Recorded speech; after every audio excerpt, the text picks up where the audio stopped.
Hello and welcome to another episode of I Will Hold Space for Your Darkness. I'm your host, Erin J. And today we are joined by Jen Lewis. I'm very excited for Jen to be joining with me today because she is a former dispatcher. She is a wellness and meditation coach. She's the owner of Wellness in the Uniform. She is also a fellow Overwatch Collective resource, and she's a Reiki Master Practitioner. So thank you for joining us today, Jen. Of course. Thank you for having me. Wonderful. And like I was telling you offline just a couple of minutes ago, you are the first fellow coach for first responders I've had on the Yay. podcast. So super excited to Coaches unite. exactly talk about all things coaching with you in a little while, which would be great. But so I know a little bit about Jen's background and experience, but before we sort of delve into that, I'd really like to maybe know a little bit more about sort of what you were doing before you started down the role of becoming a first responder and the path to becoming a dispatcher. Yeah. So I have been a licensed hairdresser for 21 years. Wow. I was doing that self-employed, worked in a salon in downtown Campbell of Bay Area, and loved it. Never did I not enjoy doing. I still do it. I still have clients that I've kept Oh, really? during That's COVID. awesome. It kind of turned into like it kind of turned into like a speakeasy Yeah. type of thing. And so I started making house calls during before the salons could open up. Mhm. And so I've got probably 20 clients that they're like, please don't ever go back into a salon.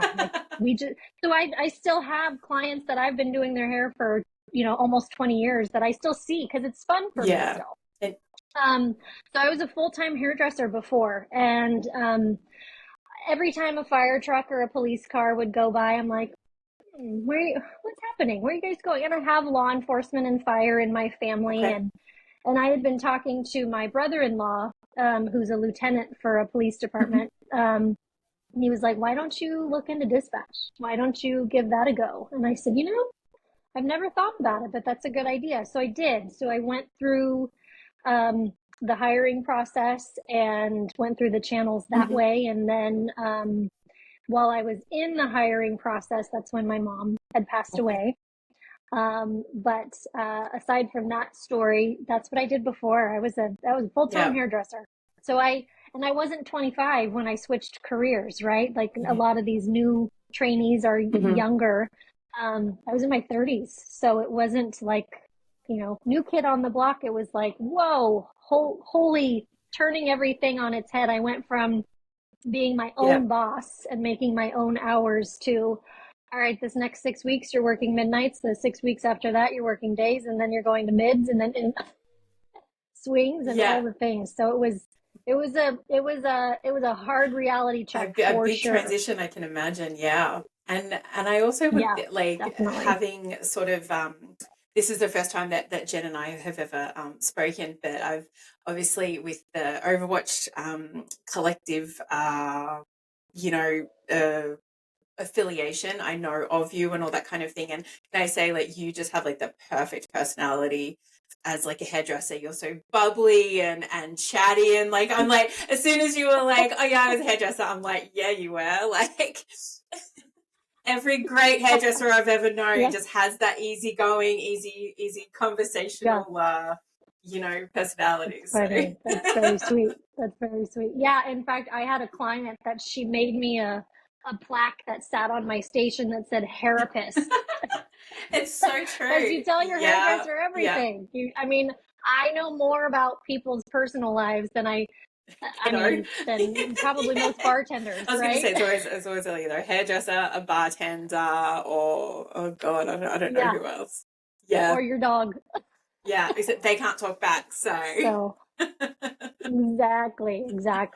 So, but you know what? I'm humbled by that, and I'm completely honored and touched and grateful that people feel comfortable opening up to me. And it's funny because we used to joke with my mom when she was alive that we couldn't go anywhere. Everybody would always stop her and want to tell her their life story, and I'm like, Mom, what? And she would say, and she would say, everybody just needs somebody to talk to.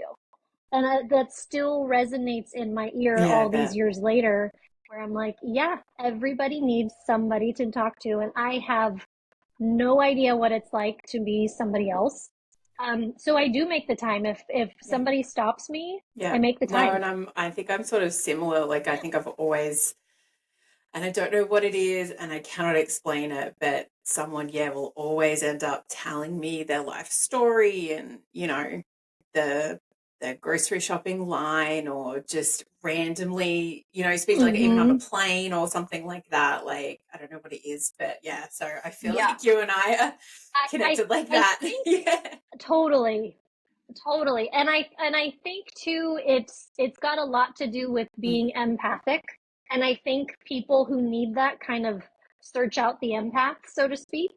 And to be honest with you, that was something that I had to yeah. learn to harness. Like I had to learn to, especially the line of work that I got into, is like I needed to figure out I can't join my clients in their well. Yeah. I'm going to help them.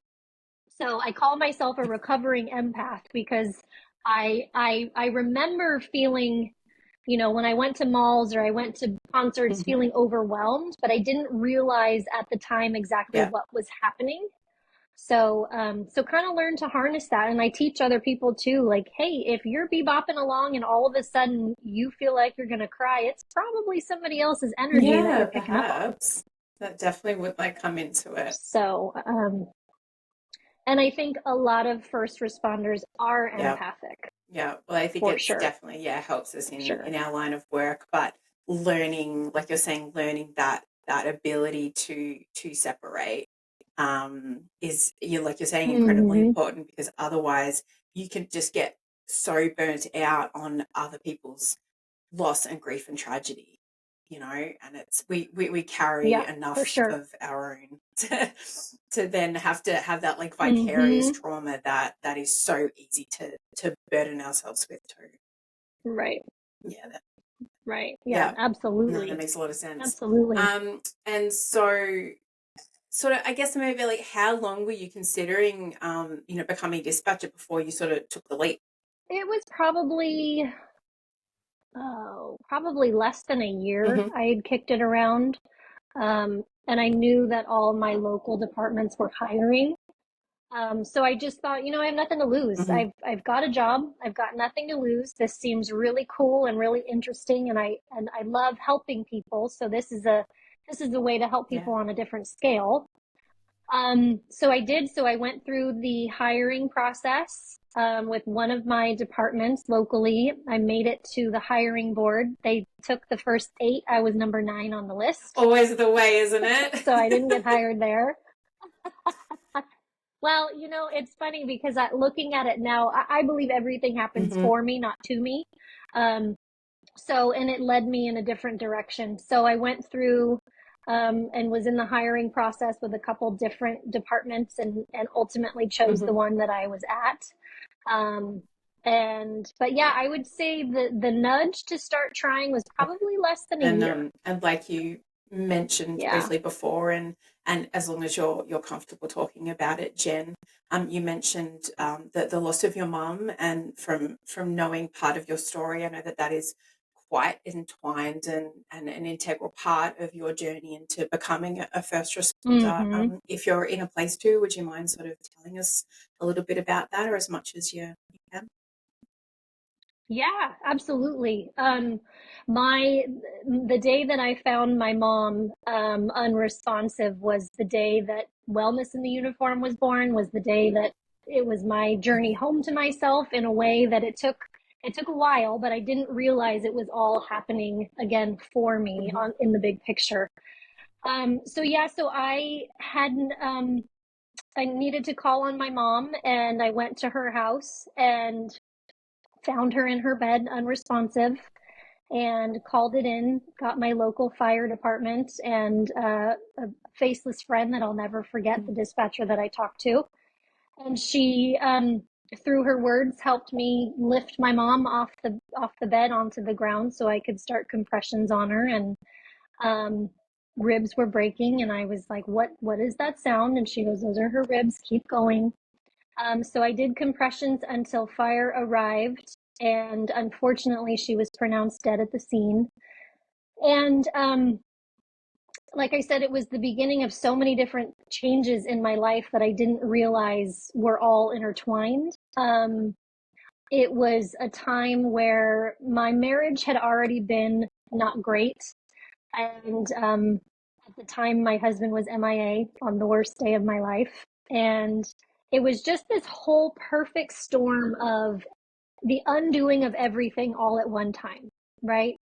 And so with my mom, I took so much ownership of, I'm so glad it was me that found her and not my siblings or my dad or anybody else. And everything that I was feeling, I was suppressing.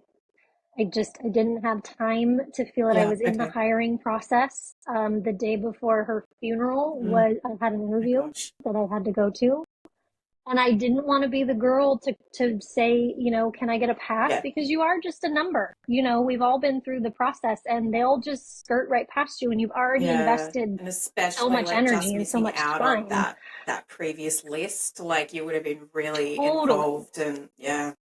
Totally. I was like, yep, not now. I don't, so everything I was feeling, I was resisting. And as we know, what we Hmm. resist persists and it has Very a much way of so. backing up on us. And so I was just completely numb and going through the motions and got hired and didn't realize the magnitude of my post-traumatic Hmm. stress injury until I was in the control room and taking medical calls. And I would get a CPR call and just my body would Yeah. start shaking. And I would, tunnel vision, couldn't hear, couldn't see. And I didn't know what was happening. I thought, wow, you really cannot do this job. Um, and I didn't realize that it was Okay. starting to back up on me. Everything that I hadn't processed was starting to back up on me. And so it did at work. And then there was a re-upping of my CPR certification and I couldn't press on the dummy. I felt like I was going to pass out and my supervisor was there and I Yeah. didn't want to let them know, hey, something's wrong with me. So I just kept drudging through the waters, but I knew my days were numbered. I knew Yeah. I cannot do this. So I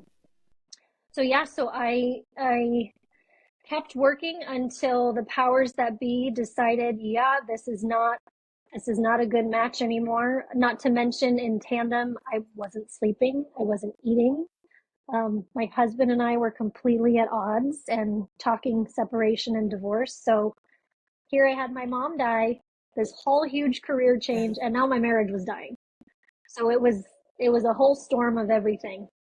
Um, but it led me to an awareness of I worked with a lot of amazing people at my department, but I still didn't trust that I could go to any one of them and say, I'm struggling.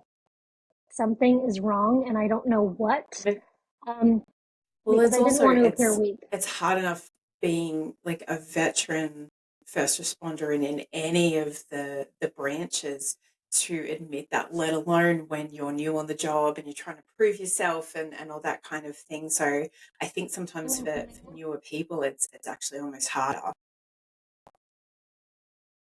Yeah, absolutely. Well, and you feel like, you know, I would imagine it's the same true or the same with a field training officer and all the things, but when you're in a control room, everybody's listening to what you're saying. Every keystroke, every on the phone, every Yeah. swallow, everything. So you're kind of under the microscope, not just from your CTO, but from everybody Yeah. else in the room who can hear you.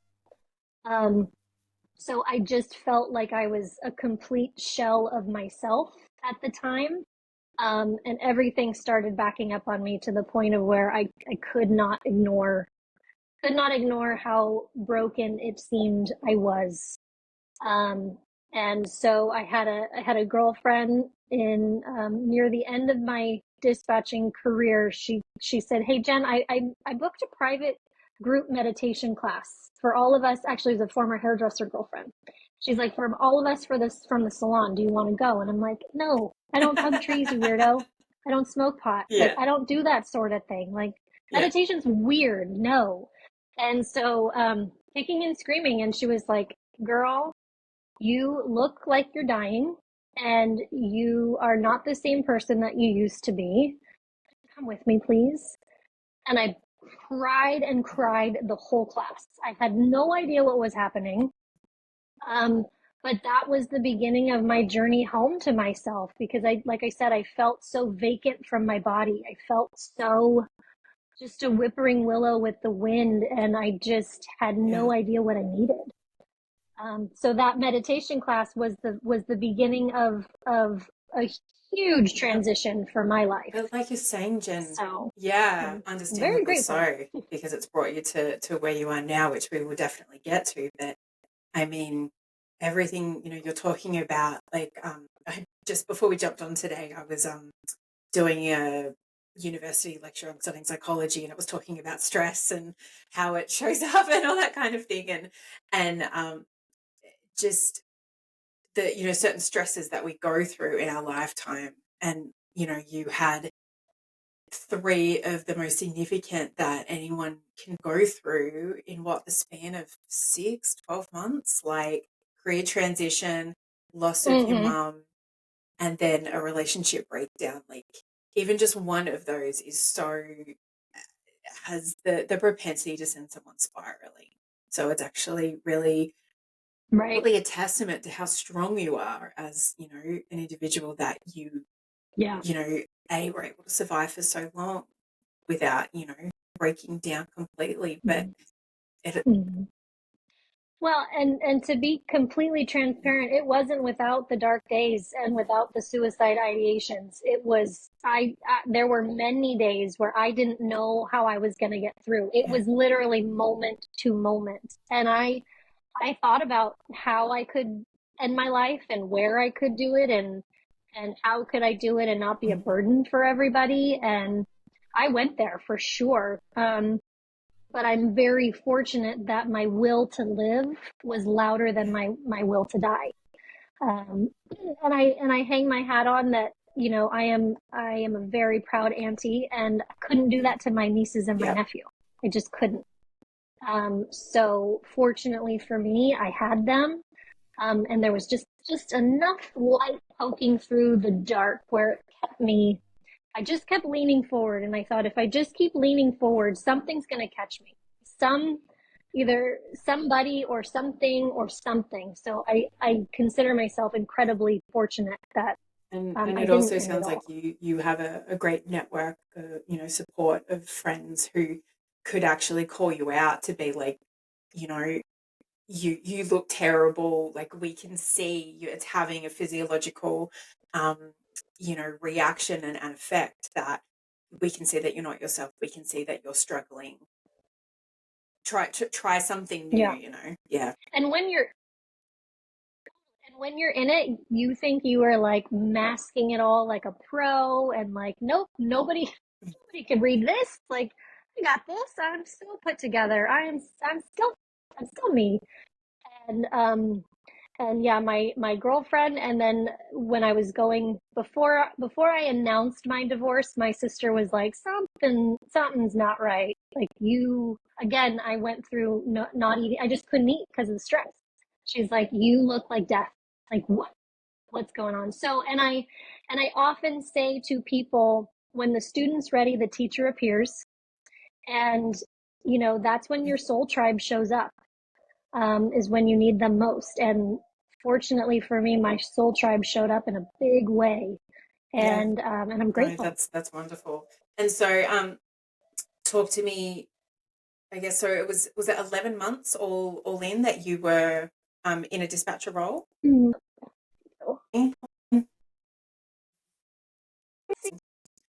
So yeah, so I lasted 11 months through the process. Okay.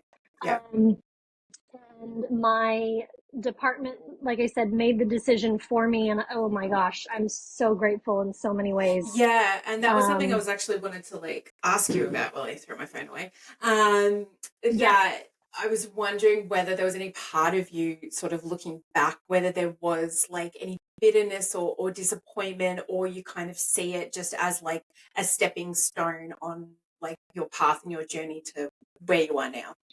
You know what's so interesting to me? I will never forget it. I had been feeling like, looking at it now and knowing what I know now, I had been having those intuitive nudges of like, girl, Yeah. we need to look at this. And I was like, I was so hyper focused on just do, do, Yeah. do, do, do.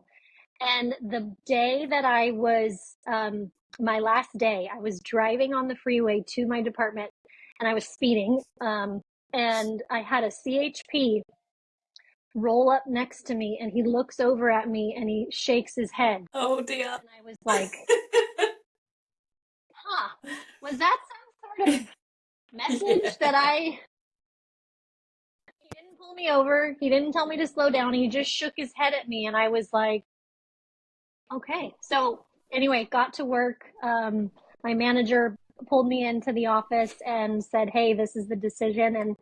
And I was Yeah, emotional, of but course. I have no Yeah. bitterness. I have no hard feelings at all. I had some tough people that I worked with, but even then, I'm so grateful for Mhm.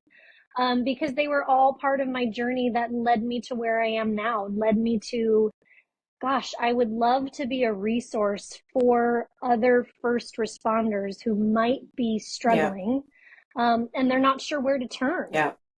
and a lot of times, a lot of first responders don't reach out, because they don't want to be judged. In the control room too, if you let somebody know to the extent that I was struggling, there's a good chance that somebody might be doubting my Yeah. ability, or somebody else's ability of like, oh gosh, they just poured their heart out to me. How can I trust that they're going to get their stuff Yeah. together if something goes Yeah. down? No, that makes So, sense. but yeah, I have zero bad vibes or zero Yeah. animosity towards my department or anybody that I worked with. And I think it's super common too, like when we have like this goal in mind, we just get that such like that tunnel vision. So you were like, well, I want to be I don't want to be a dispatcher. I want to be a first responder. So yeah, I lost my mom and my marriage is crumbling, but you know what? Like this is my focus. So like I'm gonna just shove all of that off Yeah. to the side. And even like you're saying, you were having these nudges. You're like, I'm probably not okay, and maybe this isn't the right thing for me. But Right. no, this is what I want. So this is what I'm going to focus on. And I think we Yeah. can all get caught Well, up in that mindset sometimes. totally. And when you're in survival mode like that, you can only Yeah, see what is directly in front of you. You can't see big picture stuff, or it's hard to see big picture yeah, stuff. very much so.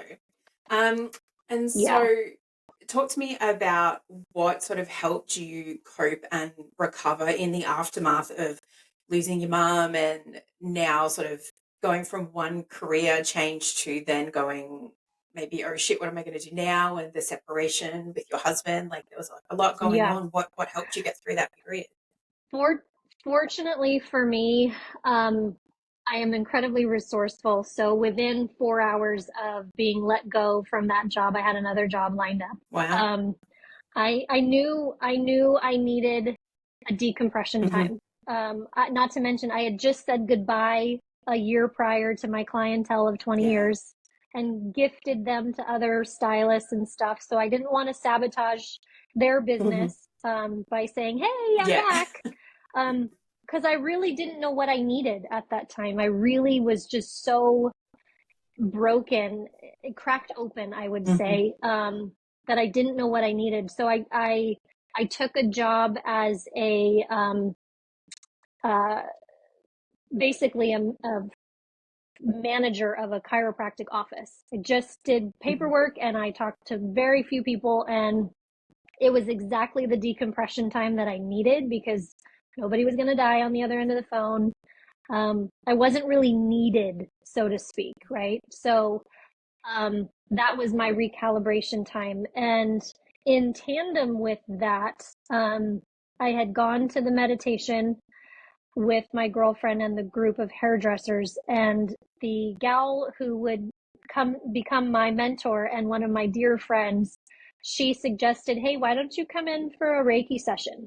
And I was like, what is that? Reiki session? That sounds weird. I don't know. So, so, um, so I went, and basically it, I could, so Reiki is give a little backstory on Reiki. It is a Japanese healing modality for stress relief. Okay. So if you imagine that it's acupuncture without needles. Yeah. It services all the energy centers in our body that can become kinked or cut off. And so she did a session on me, and I immediately felt, I don't know what's happening in my body, but I felt like things were starting to move again. Yeah. Things were starting to flow again. Not to mention, I was starting to tune into the answers that were in here that I couldn't hear on my own at the time. So that was paramount in my healing journey. Yeah. And then it was a few sessions down the road that my now mentor was like, have you ever considered doing this? And I was like, no, I'm a hairdresser. I'm a first responder. You know what I mean? So it took a minute to wrap my head around it, but I knew how good I felt after just my first session that I became so curious about, okay, well, what if I actually do a Reiki 1 certification and I learn I get my own attunement and I can turn my own hands on and start to heal my own body. And then I just kept going from there and to master, and now it's what I do for a living. Wow, that's incredible.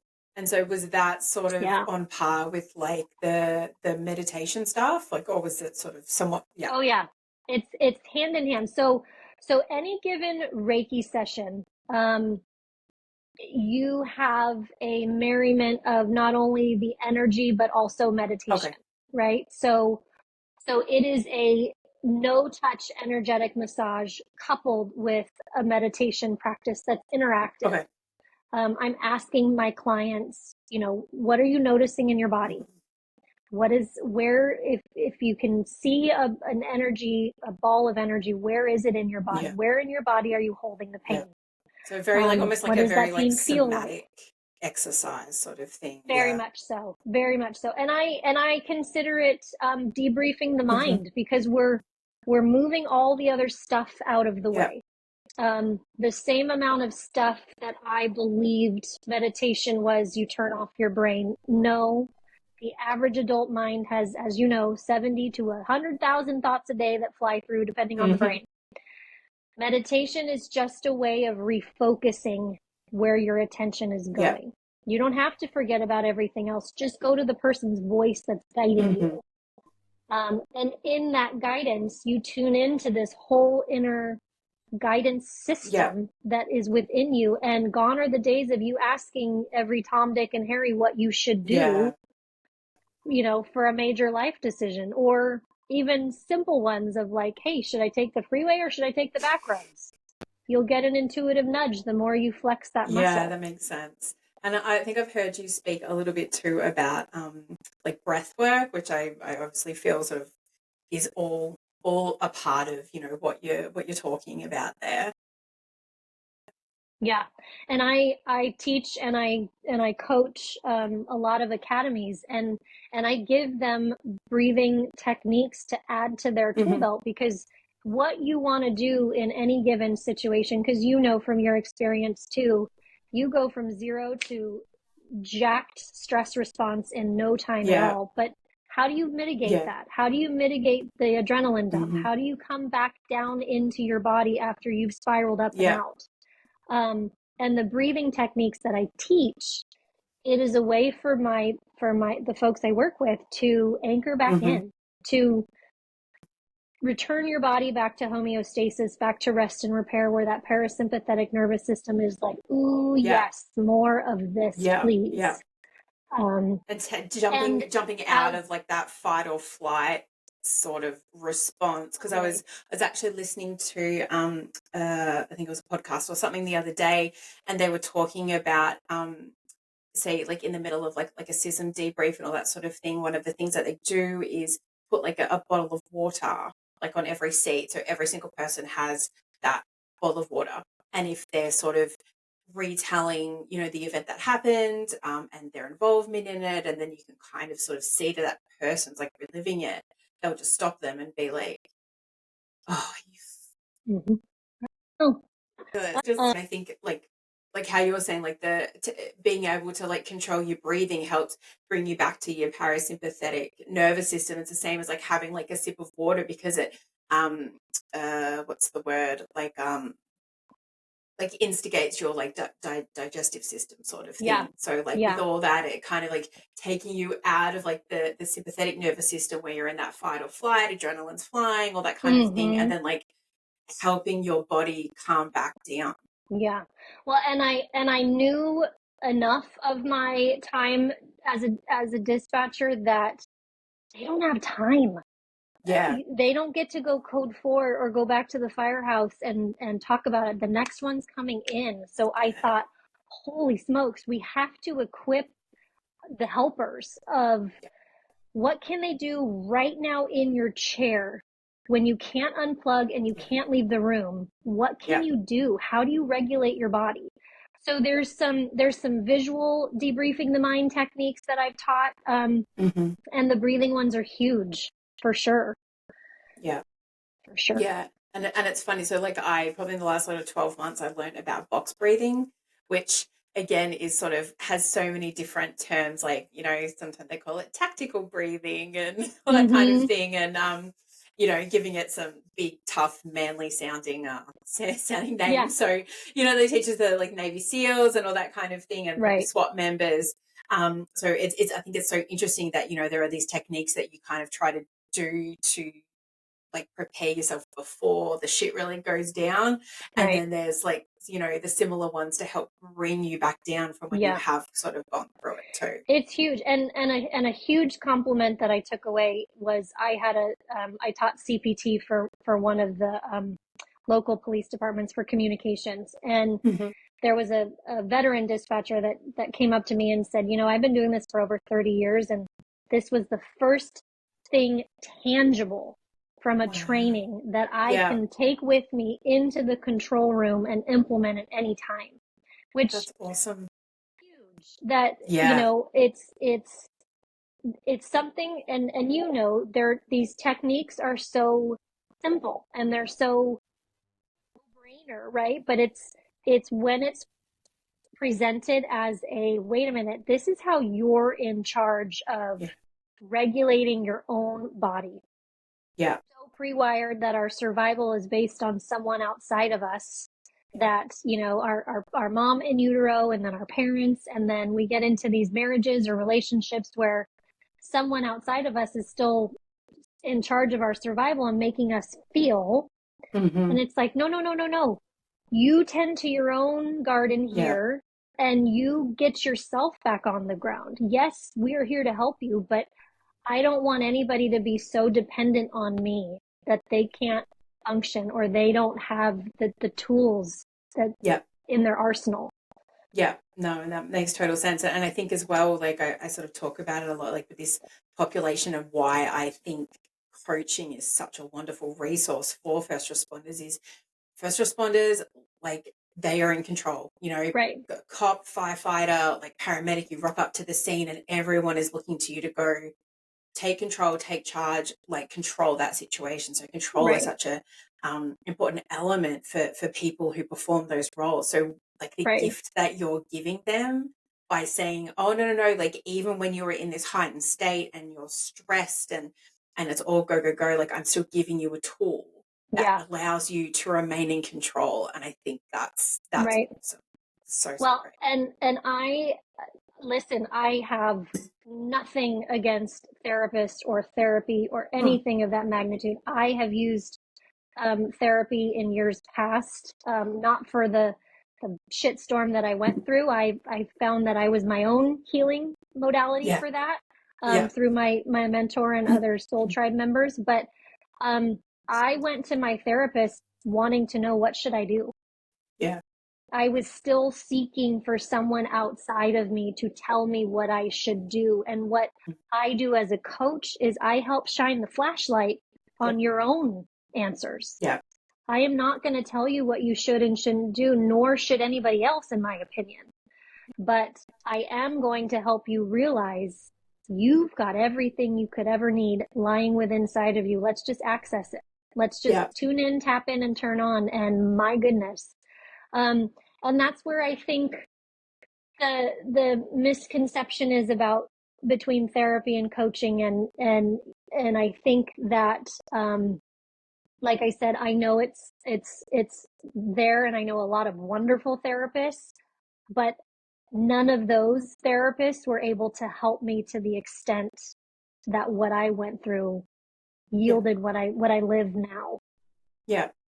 And I think as well, like it's one thing that I definitely agree with you, and I think we're definitely on the same page about, is the fact that, you know, like you're saying, there's a place for therapists, because, you know, as a coach, we can't like diagnose, you know, a mental illness or anything like that. And if people need medication, like there's obviously like such a place, but I look at it as like, it's like a hierarchy of need, a hierarchy of, you know, not necessarily Maslow's hierarchy of need, but as in, you know, like, are you just a person who just needs to kind of chat to a peer support or a person at work, or even your spouse, and you're like, okay, I'm good? Or are you significantly struggling and need to go see a therapist? Whereas there is such a broad gap between those two spots. And I think that is where coaching fits so perfectly. And like how I sort of choose to describe like what I do is like it's bridging the gap between peer support and clinical services. And like you're saying, and I think I've sort of listened to an episode you did on the Overwatch Collective with Kelsey, and you know, I think we agree. Whereas like I personally think that everyone has all of the answers to their own questions inside of them. They either just don't have anyone asking them the right questions, or they don't have anyone listening adequately enough. Right. And that's where your like torch analogy like really resonated with me, because it's like, yeah, like, you know, it might be hiding under a rock or in the back of the closet or something like that, but deep down, so many people actually kind of know what they need, but no one's asking them, or they're actually too scared to face up and go, you know what, like I know that I could actually be changing some of the really negative things that are going on in my life, but I'm either too scared, I'm too like fearful, I'm ashamed. I don't know if I have the support, or it just seems really fucking hard, and I don't know if I can face up to that. Totally. And couple that with the subconscious mind is stuck in a program. It's stuck in a loop that it keeps telling you the same bullshit story over and over and over again. So when my clients see me, and all I ask is that they have an open mind, you know, just go with me on this journey and just follow my voice. And we're tuning in to where is that coming from? Because we know our intuition never shames, blames, or worries. We know our ego doesn't like change, wants to stay stuck in its mud, because this is my mud and I know it and I'm good with it, even though I'm not good with it. Yeah, but it's mine. It's mine. I own it. But it's mine, and I can control it, and it's predictable. That's what it's predictable. And then we have our inner critic, you know, that's always short selling us, that we're not good enough. And then we have our inner child. And there's a lot of wounded inner children walking around out there with this story that they've been perpetuating. And so when we shine a light and we allow those three characters to speak freely for the moment, we can hear, well, wait a minute, that's bullshit. I am more than capable of whatever. And so all of a sudden, this whole program is turned on its head, because they now realize not only was it a lie, that program, and it was short selling them, but their intuition is already feeding them of course you're more than capable. Of course you're lovable. Of course you're valued and valuable and cherished and adored and all these things. So, like I said, I just hold a flashlight. I just help guide them to this place. And then, just like anything else, it's a muscle. We build off of it. You know, the more you flex it and the more you tune into it, the more and more you realize, oh shoot, okay, this is a game changer, and I do want to change my story. I don't like feeling like crap. So it's a big deal. It's a very big deal. But like I said, I I know the sandbox that I play in. Yeah. I am not trying to be something I am not, but there's a reason why I'm not a therapist. There's a reason why I haven't gone through the channels Mm-hmm. to become a therapist, because I feel I have more value what I Mm-hmm. do than wearing a therapist title. Yeah. Yeah. And that's the thing. And I don't think, like I'm studying to also become like a therapist, right? But I don't feel that takes anything away from like my coaching, and my plan is to kind of offer both, because there is so much, outside forces kind of get pulled into like the therapy realm. And like, obviously, you've got to follow the DSM and all that kind of thing. And you've got the insurance companies to deal with and all that kind of thing. What I love about coaching is I can coach someone on the other side of the world. I can coach someone from any of the 50 states here in America. It's something that,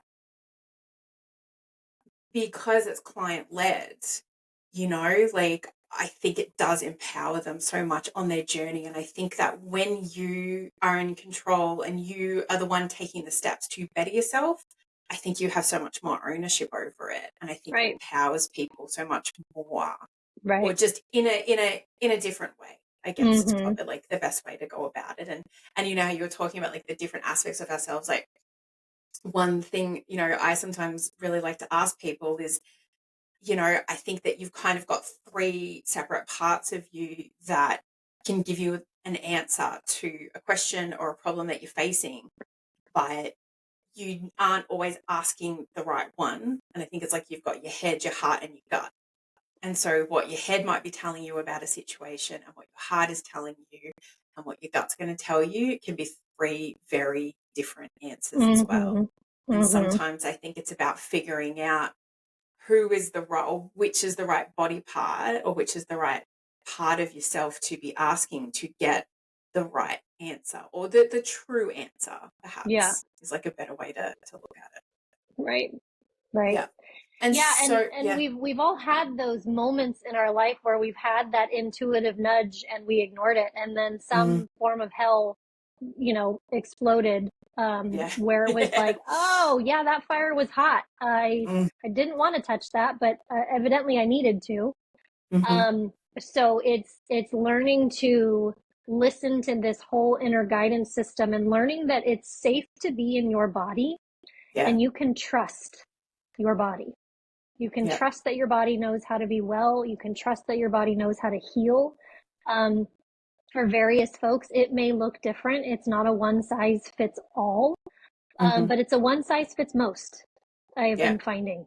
Um, Yeah. so as long as there is, somebody with an open heart of, I don't want to feel this way anymore. I get it. I totally get it.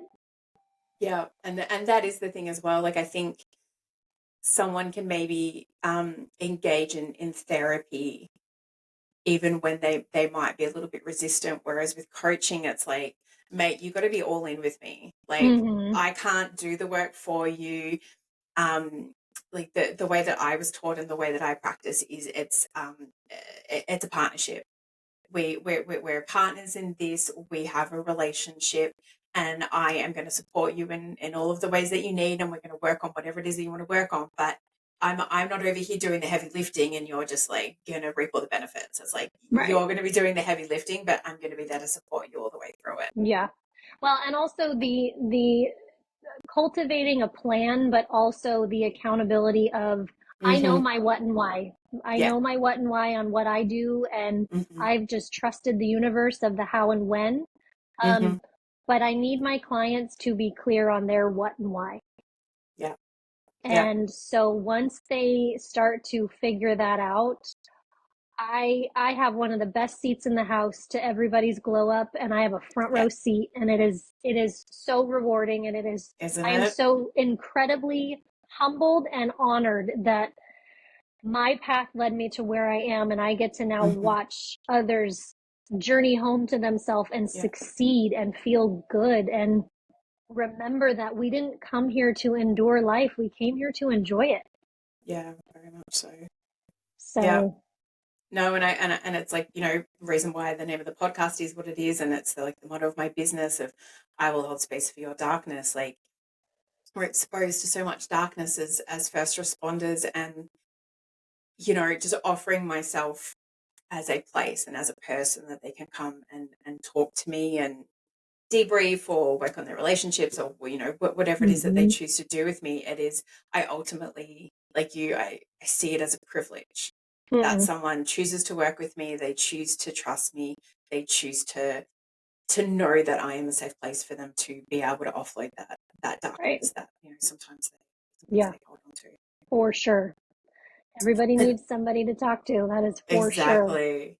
And so talk to me what like you sort of said earlier on that the day, you lost your mum was kind of the day that Wellness in the Uniform, got its initial spark. Like, Mm-hmm.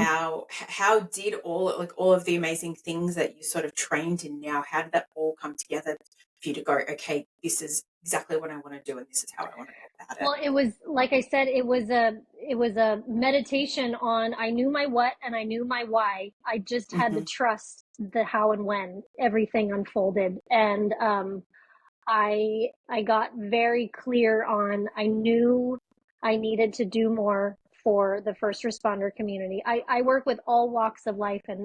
and I welcome all walks of life, but I knew from my personal experience I wasn't trained where to put the shit when you walked out of the building.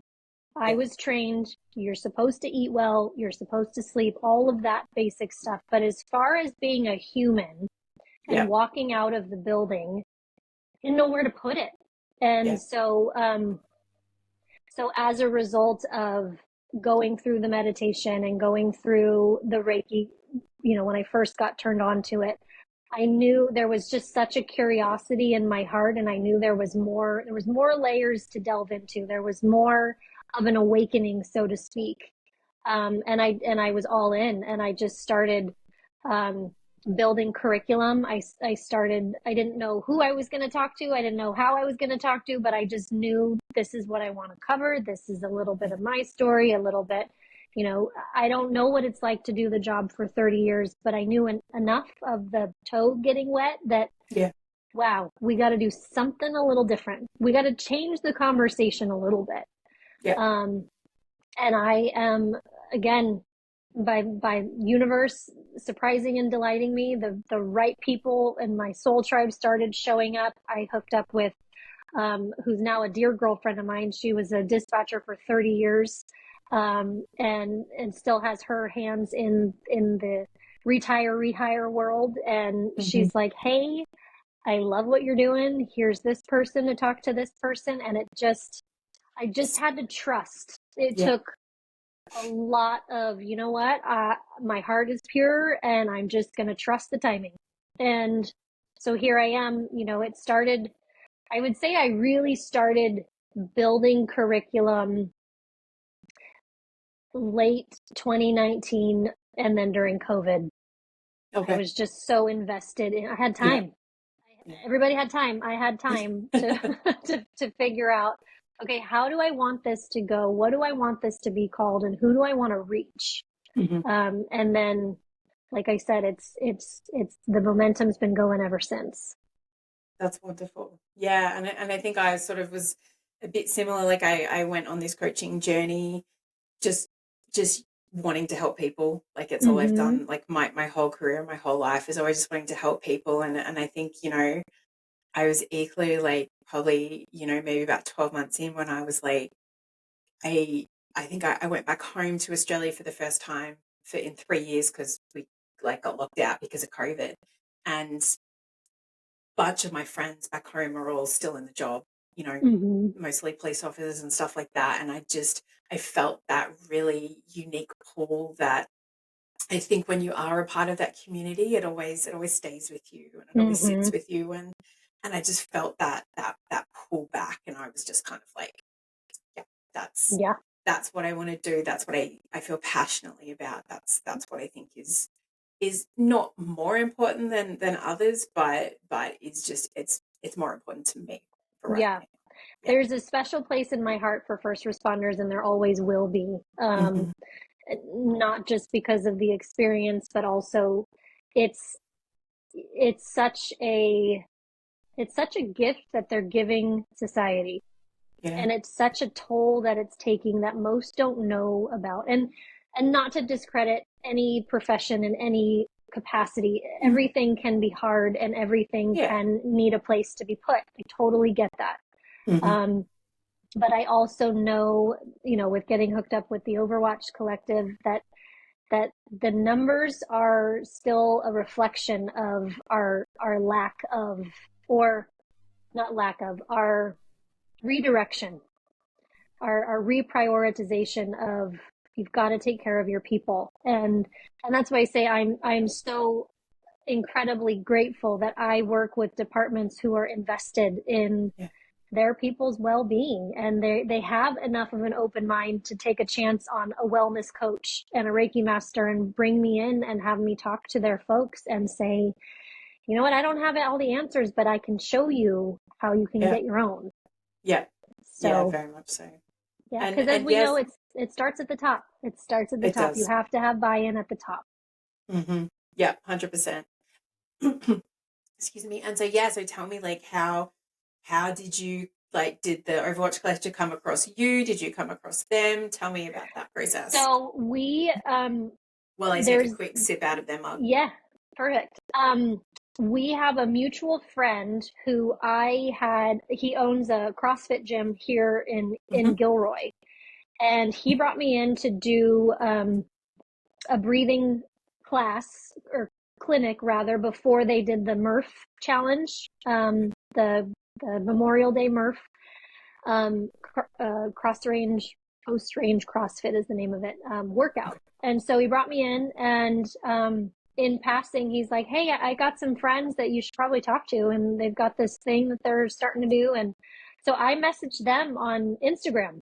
Mm-hmm. And I said, hey, this is who I am. This is what I do. And Greg called me, I don't know, 2 days later, and he was on speaker in the phone in the car with Kelsey. And it was like instant fast friends. Okay. We're like-minded folks, more Soul Tribe members. And it just started rolling from there. And so I introduced the Overwatch and Kelsey and Donna to the department that I work with, and they came out for some family wellness nights as Awesome. resource. And Yeah. it's been going ever since. That's fantastic. So Yeah. yeah.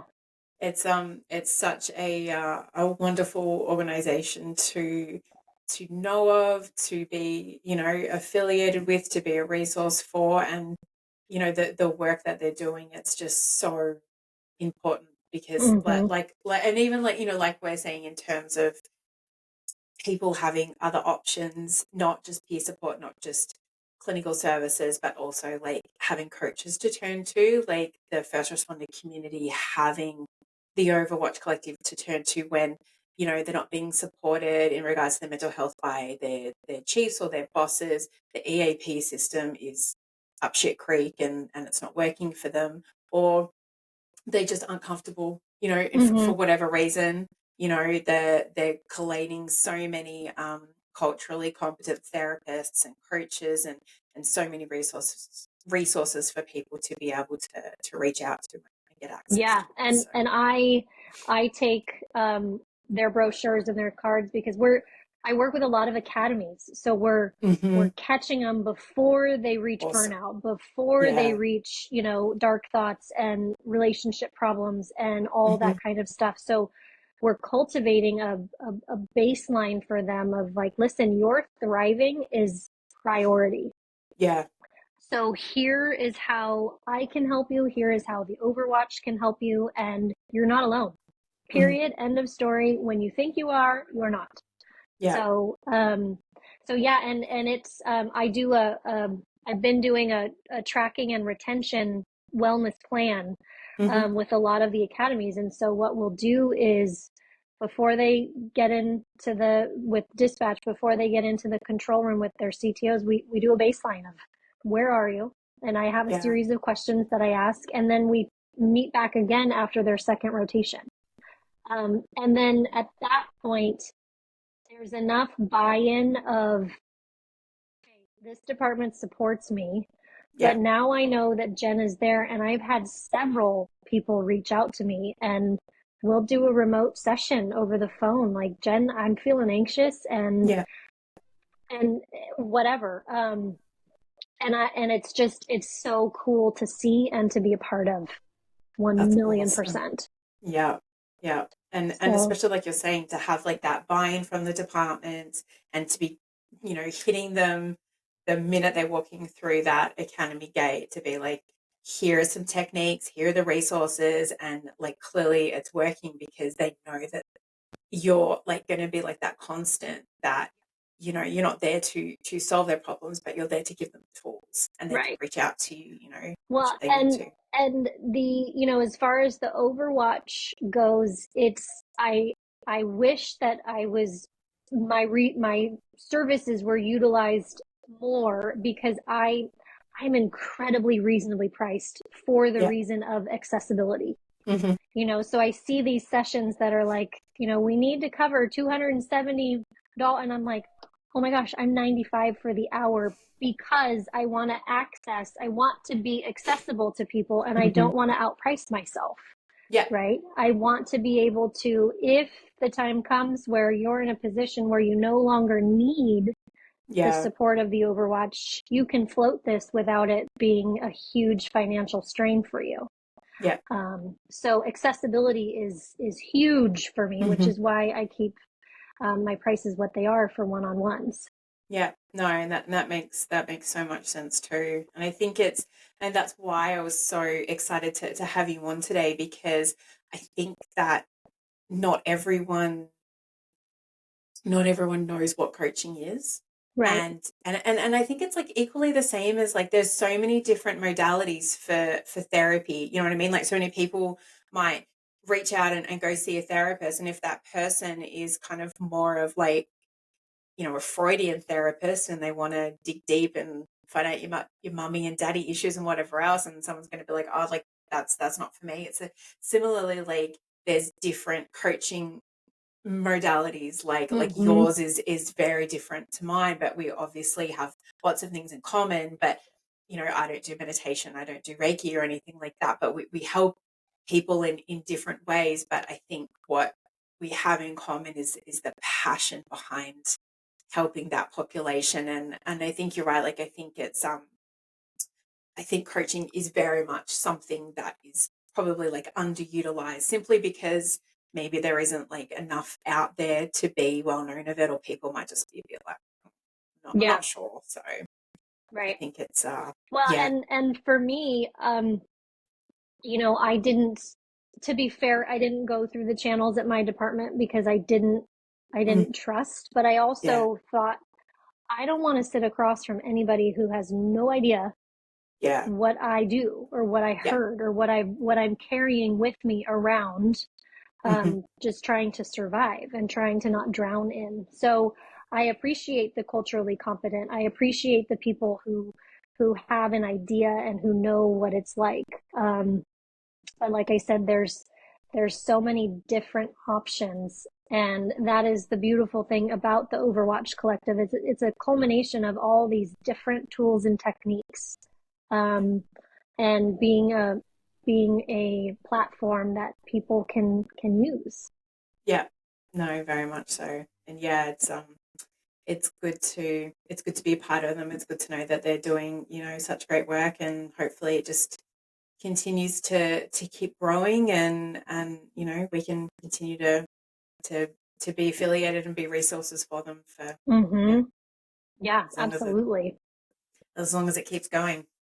All right. Are you comfortable, Jen, if I put you know your contact details in the show notes, or if anyone Yeah, wants to totally. reach out? Yep. Yeah, absolutely. And you are Wellness in the Uniform on Instagram? Yes. Yep. And Yes. do you have like a website, or is it kind of all just purely Website like, is under construction. cool? The Either email or my phone or Instagram is the best ways to reach me. All right, cool. I will pop all of that information in the show notes. So if Okay. anyone is interested, they can reach out to Jen. Equally, if someone is listening and they're feeling or they've like something that Jen and I have spoken about resonates with them, and like we're saying, they aren't in a financial position right now, the Overwatch Collective will offer financial assistance for anyone who is interested in either mine or Gen services. And they don't really feel like, yeah, they're in a position where they can afford it right now. Reach out to the Overwatch Collective because that's what they do. Mm-hmm. Yep. That's what they do. Yes, indeed. Um, All right. Well, I want to say thank you for your time today, Jen. We've had a few technical issues, so I have no idea how this episode is going to come out. It'll be amazing. Let's hope so. It might be a shit show, but we will see. What I wanted to just finish off is normally I ask our guests 2 questions at the end of our episodes. And so like I said before, the name of the podcast is I Will Hold Space for Your Darkness. It's in regards to, all of the darkness that we see as first responders, and we hear as dispatchers and all that kind of thing. So the first question is, what do you do to hold space for your darkness, Jen? Oh man, if I feel any discord at all, I go ground myself. I go plant myself in the sand at the beach. I do a meditation. I tune into the breath work. I just really anchor back in and tune back into myself for sure. Yeah. That sounds good. I think anchoring is so important and something that I don't think a lot of us know how to do very well. Well, and that's part of the visualization practice when we debrief the mind is I actually have you visualize, imagine there's little tree roots coming from your heels and you're anchored into the earth and the wind will blow, but you are unshakable, and get really comfortable with feeling grounded that way. Yeah, no, that's awesome. I really like that. And the second question I ask is, what can someone do? So whether it's friend, a partner, a relative, anything like that, what can they do in order to support you in holding space for that darkness? That's a great question. Because of my journey and because I realized I am valued and I am valuable, I ask for what I need. Nobody else can no, if you don't love yourself, how can anybody else? But if you're not asking for what you need, people don't know. They don't know what they don't know. So I ask for what I need. I am with a police officer, and I ask him or I tell him, hey, I'm gonna go take the day. I'm gonna go recharge, and he's incredibly supportive. He is tuned in, tapped in, and turned on to his own wellness and his own resilience training, and so it's very easy to ask for what we need. Yeah, no, that's awesome. And again, I think advocating for ourselves is so important, but you're right, like it's actually something you kind of have to learn. Like you have to learn and you have to practice it and get good at it, because otherwise you're left feeling like, oh, I'm a burden if I ask for this, but like you're saying, knowing yourself so well, you're like, no, I know that I need this and I can advocate for myself. Yeah. And again, it's more lengthy than that, but it's the being able to say no, being Yes. able to No is a full sentence. Yes, being able to prioritize, I'm being asked to do this thing and it is not a hell yes in my body. So I'm going to be authentic and say, you know what? No, thank you. And everybody knows that with me and in my family and my friends, if I get asked to do something and I'm like, you know what? It isn't a hell yes, but have fun. Yeah. And they know. Yeah. But it's also being able to realize that being in your body is a safe place to be. And that means loving yourself. And I've had some clients that I have taken through a practice where I'm like, place your hands over your heart. Tell yourself, I love you. And that's usually when the tears start to fall because they realize, oh my gosh, I couldn't remember the last time I said that to myself. And if you don't love you, it's hard for anybody else to be let in on Yeah, that. very much so. And I think it's sort of something that I know I've done a lot of work on in the last couple of years is figuring out my self-worth Mm-hmm. and knowing that, oh, I know I'm worthy of time, I'm worthy of attention, I'm worthy of effort, I'm worthy of choosing myself and putting Mm-hmm. myself first, which Mm-hmm. when you've been a first responder, sometimes when you're the spouse of a first responder, when you're a mum, you just automatically put yourself last because you're like, no, everyone else's needs are more important than mine. Right. And then like when whatever analogy like you want to use, like when your cup is empty or, Right. it's like you Right. can't help And anyone else. who told you that your well-being and your worth wasn't enough? Yeah. Who told you, and or who is perpetuating that story in your mind, that it's, a program that you've downloaded and it's on repeat, and it's Yeah. bullshit. It's Yeah. absolute bullshit. And knowing thyself, that is a big thing that I work with clients of, Mm-hmm. hey, if I have this shoulder tap of, whoa, you need a day to just be nothing to anyone. And then I get asked to go to the soccer game, and I'm like, and I know if I said yes and it was a no, I'd be showing up as a version that was not my best. Yeah.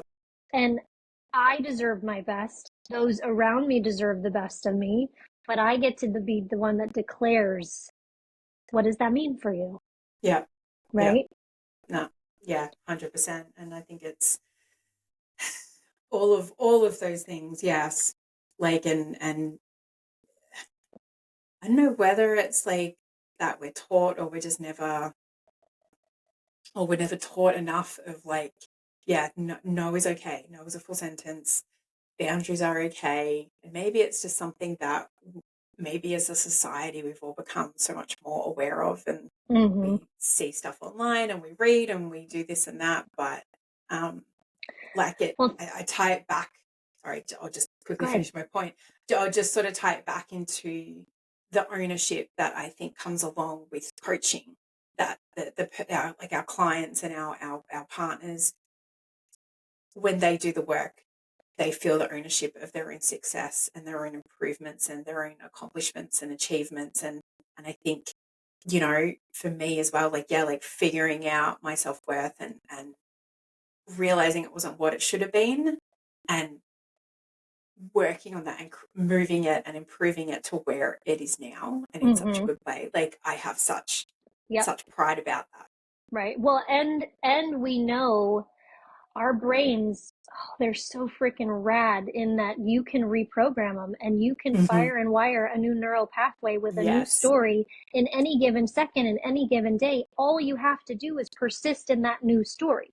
Yep. All you have to do is tune into, okay, how would that version of me feel, who Yep. was, a millionaire, or in an amazing house, or on a beach in Bora Bora? How would that version of me feel right Yep. now?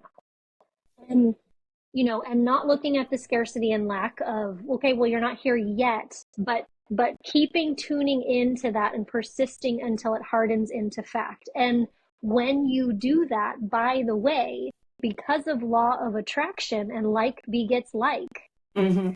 you're literally becoming a beacon Yeah. for more of that good feeling stuff to find you. Not only are you reprogramming your subconscious mind and wiring a new neural pathway, but you're conditioning the body to feel as Yeah. though it's already here. So you've got this head and heart coherence Mm-hmm. that happens where it's like, yes, more of this. So then when that thing actually manifests in the 3D in front of you, you're like, of course you're here. Of Yeah. course. Yeah. Of course I'm Yes. I'm, being treated like a queen because I manifested it. I Mm-hmm. manifested it from, I knew what I didn't want, so I know what I want. Or I know this is what I want to do and this is why I want to do it. The how and when, universe, I trust you. Um, I say universe, it could be God, spirit, source, Buddha, Allah, whoever, whatever Yeah. makes sense. But it is persisting in that reprogramming of more to this. And I don't know what it is, but I'm going to just Mhm. persist. And then before your eyes, it literally hardens into fact. Yeah.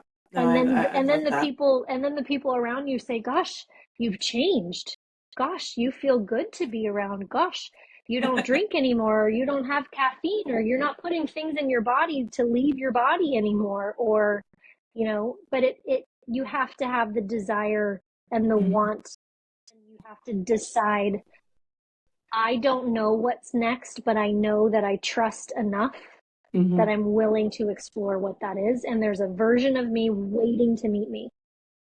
I just have to give them some attention, and I just have to be willing and have a little bit of courage and a little bit of bravery to try something different Yeah.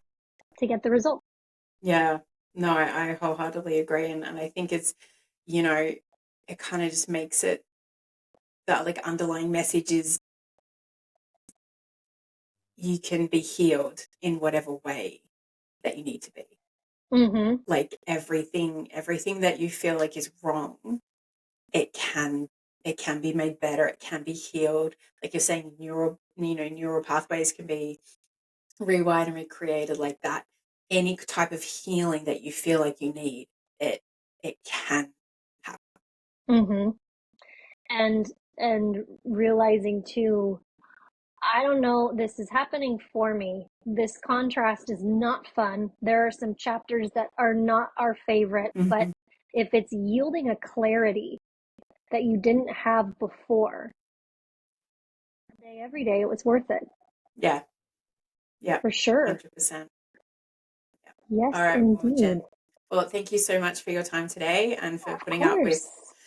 everything technically that that happens. We're all hoping that this comes out fine. But yeah, thank you for your time. Thank you for your beautiful, positive energy and the message that you've brought along today. Because I really think that it's sort of different than any of the other guests I've had on, and it's been a real privilege to talk to you about all things coaching and everything that you're involved in, because it really Mm-hmm. sounds like you're making a difference right now. So. Yeah. Thank you. And thank you for being a part of the Soul Tribe. I appreciate that. That's all right. For sure. That's how I look at the Overwatch Collective, is it's Mm, just a soul tribe coming yeah, together of like-minded folks that, oh man, it's so good when we get all together and there's enough room at the table for everyone, and exactly. everybody has a unique gift. And I'm Mm, so grateful to have met you and to have crossed paths with you, yeah, me too. and I'm here however I can help you, or yeah, if there's anything you need, by all means. I appreciate that, Jen, so much. Of Thank course. you. All right, this has been another episode of I Will Hold Space for Your Darkness. I've been your host, Erin Jane, and as always, let me listen in a way you've never been heard. Cheers.